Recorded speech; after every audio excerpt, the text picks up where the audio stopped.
gaan nou vir Flip vra om net die orde reëlings vir ons voor te lees. Dankie. Ek hou aan die orde reëlings voor van die geloftevolk Suid-Afrika. Die reg van toegang is voorbou vir die geloftevolk, wat as volg belei en gedefinieer is. Die opsomming van die wet, ek lees uit die 1933-53 vertaling uit, Mattheus 22 vers 35 tot 40, en een van hulle wetgeleerde het 'n vraag gestel om hom te versoek en gesê, meester, wat is die groot gebod in die wet? En Yeshua antwoord hom, jy moet Jahwe jou Elohim lief hê met jou hele hart, met jou hele siel, met jou hele verstand. Dit is die eerste en die groot gebod. En die tweede, wat hiermee gelyk staan, jy moet jou naaste lief hê soos jouself. Aan hierdie twee gebooie hang die hele wet en die profete.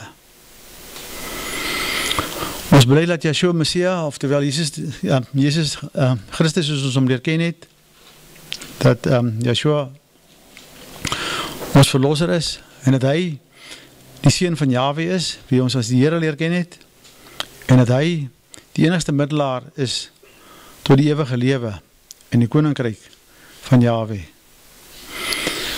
Die gelofte volgens daardie volk wat gebonde is aan El Almagtig, weens die skrifte, en gekenmerk word deur die geskiedenis, vernaamlik deur die geloftes wat sedert volksplanting tot stand gekom het, naamlik die gelofte van Jan van Riebeeck 1654, Bloedrivier 1838 en Parakral 1880.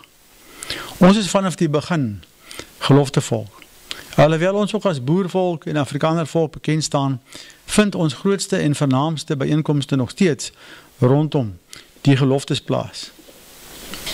Afrikaans is die taal waarin hierdie vergadering sal plaasvind. Die doel en thema van die vergadering, soos hy ingesit in die uitnodiging, vorm die grense waarbinne daar debat gevoer sal word. Ek sê net weer hierdie een. Neem hom almal te harte. Die doel en thema van die vergadering, soos hy ingesit in die uitnodiging, vorm die grense waarbinne die debat gevoer sal word. Volksgenoot is welkom om ander sake aan die komitee op te dra vir toekomstige vergaderings. Geen persone of instansies mag verkleineer of bevorder word nie. Deelnemers aan die vergadering word versoek om op eerbiedige wyse die aanspreekvorms van ons Hemelse Vader en sy Seun en sy Gees te gebruik, waarmee hulle vertroud is.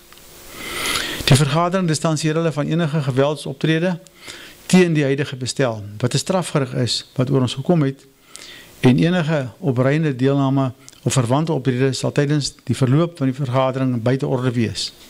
Tog ywer die vergadering om hierdie strafgerig te beëindig, die aangesig van ons Hemelse Vader te soek. Die besluite van die vorige volksvergaderings van die geloftevolk is bindend op die daaropvolgende vergaderings, naamlik die geloftevolkse vryheidswordingsproses moet geskwee wees op die grondslag van die gevolgsgeloftes. Dit noodsaaklik is dat alle middele aangewend word om die geloftevolk in stand te hou. Die toekomstige staatsmodel van die geloftevolk skrif gefundeerd, met ander woorde op die Bybel gegrond moet wees. Die nakoming van die volksgeloftes 'n teokratiese staatsmodel vereis, soos hanteer is deur die teokratiese komitee en aanvaar is tydens die Oranje Volksvergadering van 2011. Die volgende teokratiese beginsels word reeds deur die komitee geïmplementeer. Raadpleging deur middel van lotsbeslissing as teokratiese beginsel word toegepas om die wil van ons Hemelse Vader te wete te kom. Dit word verder omskryf in dokumentasie wat deur die GKK en die teokratiese komitee opgestel is, naamlik die teokratiese verslag, hoofstuk 2.6.2, as ook die konsep grondwet, paragraaf 77.2, en verder.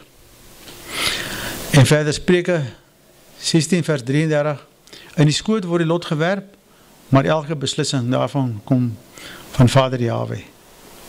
Die vergadertye van die geloftevolk is in ooreenstemming met Deuteronomium 16, 3 maal in die jaar moet al jou manne voor die aangesig van Jahwe, jou Elohim, verskyn. Op die plek wat hy sal uitkies, op die fees van die ongesiede brode, en op die fees van die weke, en op die hittefees. En hulle mag nie met leë hande voor die aangesig van Jahwe verskyn nie. Kennisgewing van die vergaderings moet vooraf geskied by wyse van het sy plakkaarte of pamflette of posbusse, waar nie meer bestaan nie. Radio en koerant advertensies, waar het baie keer nie meer wil akkommodeer nie. E-posse en elektroniese media en platforms en persoonlike uitnodigings. Dit sover met die orderedings aanbetref. Op sterkte van die orderedings en op sterkte van die uitnodiging en op sterkte van Deuteronomium 16 wat sê dat ons moet 3 maal voor Vaders aangesig verskyn, verklaar ek nou hierdie volksvergadering as amptelik geopen hier op aarde, maar ook in die hemel.